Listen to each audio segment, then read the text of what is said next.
Era muito previsível, todos lá querendo fazer sua função só, e não houve movimentação, não houve confusão para o adversário, troca de posições. Tem essa impressão de que a gente deu ali uma estacionada?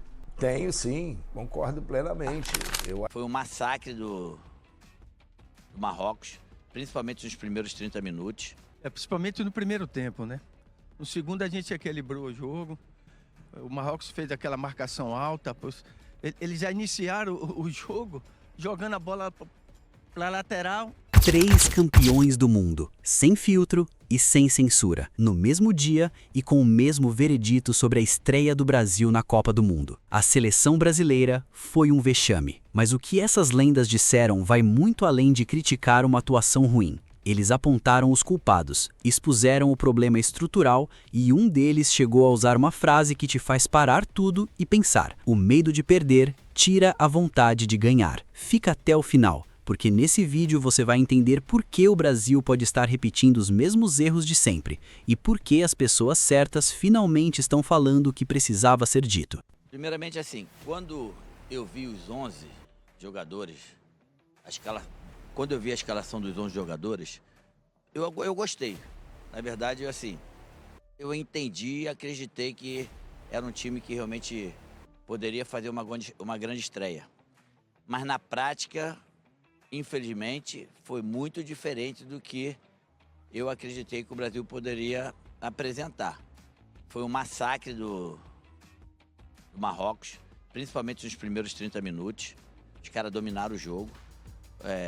Poderiam, se tivesse mais o jogador ali do Marrocos, fosse um jogador que tivesse mais qualidade para finalizar, eu acredito que eles poderiam ter feito mais um ou até mais 2 gols nesses primeiros 30 minutos.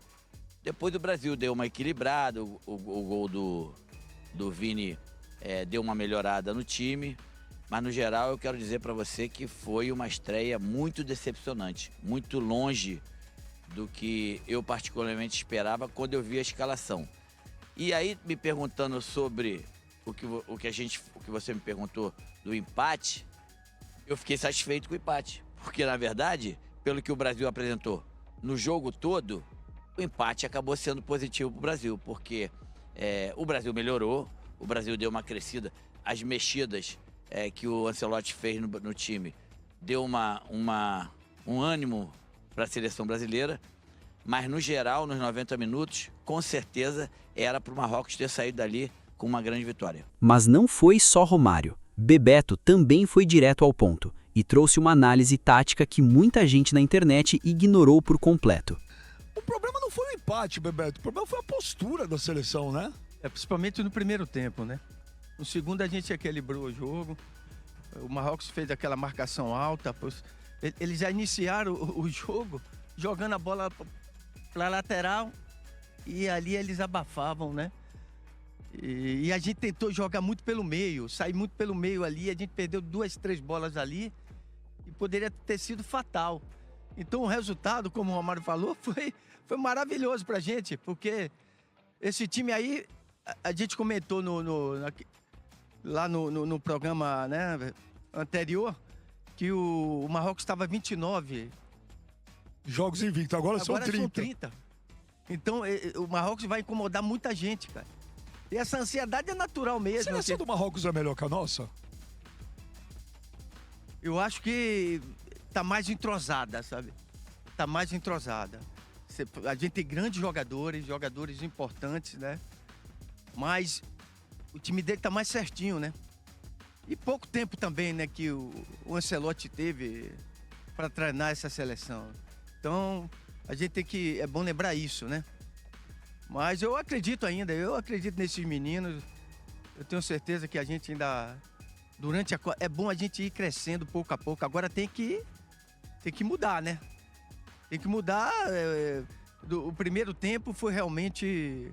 A gente poderia ter, como o Romário falou, ter tomado 2, 3 gols ali, que eles tiveram oportunidade para isso, né?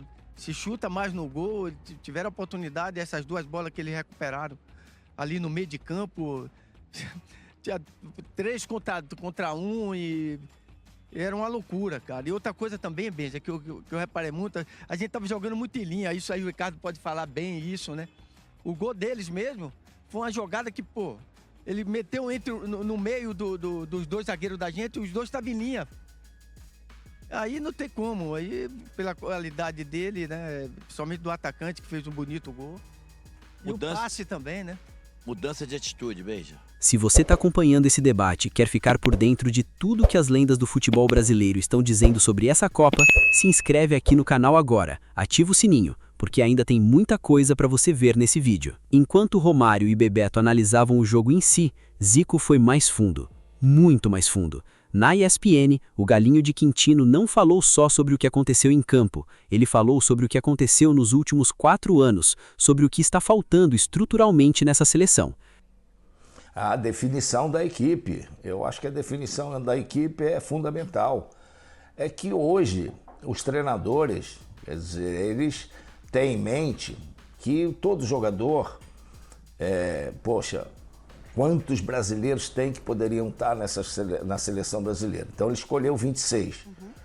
A mentalidade dos treinadores hoje, eles entendem que dentro dos 26 ele não precisa treinar, todos têm que estar preparados para jogar. Mas o meu pensamento ainda, eu deixei de ser treinador há algum tempo, mas ainda penso dessa forma. Eu acho que o futebol, o mais importante é o conjunto. Então, por que a França hoje é favorita, a Espanha? Por que Marrocos está fazendo um bom trabalho? Por que Portugal cresceu de uma maneira? Porque manteve um grupo, manteve uma formação, manteve um conjunto. Aí você troca 2, 3 peças é uma coisa, agora você trocar 5, 6 e não ter aquele conjunto que é necessário. Você vê, a Alemanha fez uma troca, tudo bem que é Curaçao, mas quando o time está mal, não consegue fazer 7 gols. Ele vai se atrapalhar, ele vai errar, ele vai se confundir. Então isso mostra que ela já está com uma certa definição nessa equipe. E o que falta é isso, eu acho que falta uma definição da seleção brasileira. A minha seleção titular é essa. Era muito previsível, todos lá querendo fazer sua função só, e não houve movimentação, não houve confusão para o adversário, troca de posições, de você tentar fazer alguma coisa. Isso mostra o quê? Mostra falta de conjunto. Então os jogadores ficam com receio de fazer outro tipo de função e a coisa dá errada. E o jogador não pode ter receio de tomar uma iniciativa dentro do campo, porque é ele que está vendo a dificuldade ali. Então o Brasil estava ali com o lado pela direita, os laterais que não subiam, os jogadores do meio campo, cada um queria fazer sua função por cada lado, então estava muito tranquilo. E quando o Marrocos começou a fazer pressão e começou a movimentar todo mundo, para tudo que é lado, com esse que você falou, o cabeludinho ali de volante, organizando tudo, quando eles perdiam a bola voltava nele, ele organizava tudo. O Brasil se perdeu, porque é uma hora que você está ali dentro do campo, vendo que aquele cara é o cara que organiza o time, alguém tem que dar em cima dele. Claro. Ele jogou solto o tempo todo e ele organizou o jogo inteiro para Marrocos. Toda vez que alguém estava em dificuldade, jogava a bola nele. Ele ia lá e, resolvia o problema. Para a direita, para a esquerda, para frente, é um jogador muito bom e com aquela facilidade que ele tinha ali no meio, e que deveria ser raro hoje, porque você vê o jogo Japão e Holanda, você não vê essa facilidade de um cara no meio. A Suécia ontem assim mesmo, tinha aquele número 10 da Tunísia, que era o melhor jogador. Quando viram que ele estava organizando tudo, começou a nego a chegar junto, não deixar ele pensar, não deixar ele levantar a cabeça. E isso que está faltando, a meu ver, faltou ao Brasil nesse jogo. Alguém segurar o cara que organiza o jogo do adversário. Que eu lembro, na última Copa do Mundo, deixaram livre o Modric. Aí contra a Apenas, Croácia, só. cara, o melhor jogador. Só apenas. É. Tem essa impressão de que a gente deu ali uma estacionada? Tenho sim, concordo plenamente. Eu acho que quando chega na seleção, aí a coisa muda de figura, que você ali tá todo dia fazendo a mesma coisa com o time que você está. Na seleção, não. Na seleção, o sarrafo sobe um pouquinho mais, então você não pode se contentar em achar que você tem que fazer só aquilo que tá fazendo lá. Você tem que dar aquele algo mais. E eu acho que o que está faltando para esses jogadores é o algo mais.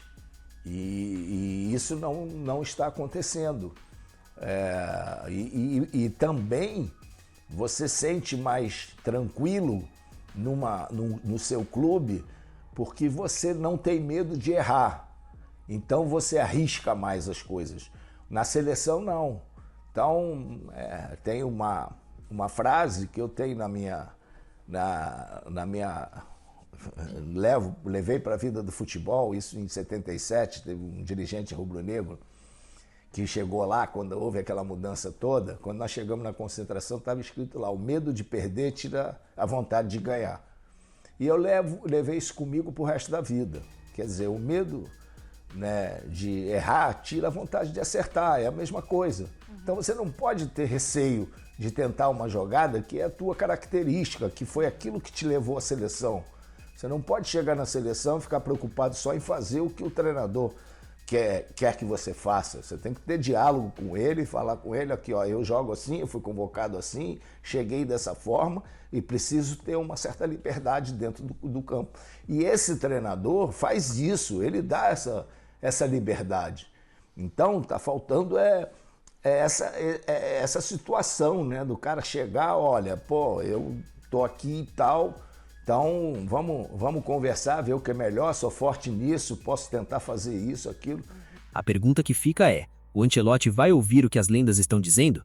Ou o Brasil vai repetir os erros contra o Haiti? Se você quer continuar acompanhando essa Copa com a análise mais aprofundada e sem papas na língua, se inscreve aqui no canal. Deixa o seu like nesse vídeo e compartilha com aquele amigo que ainda acha que o empate foi normal.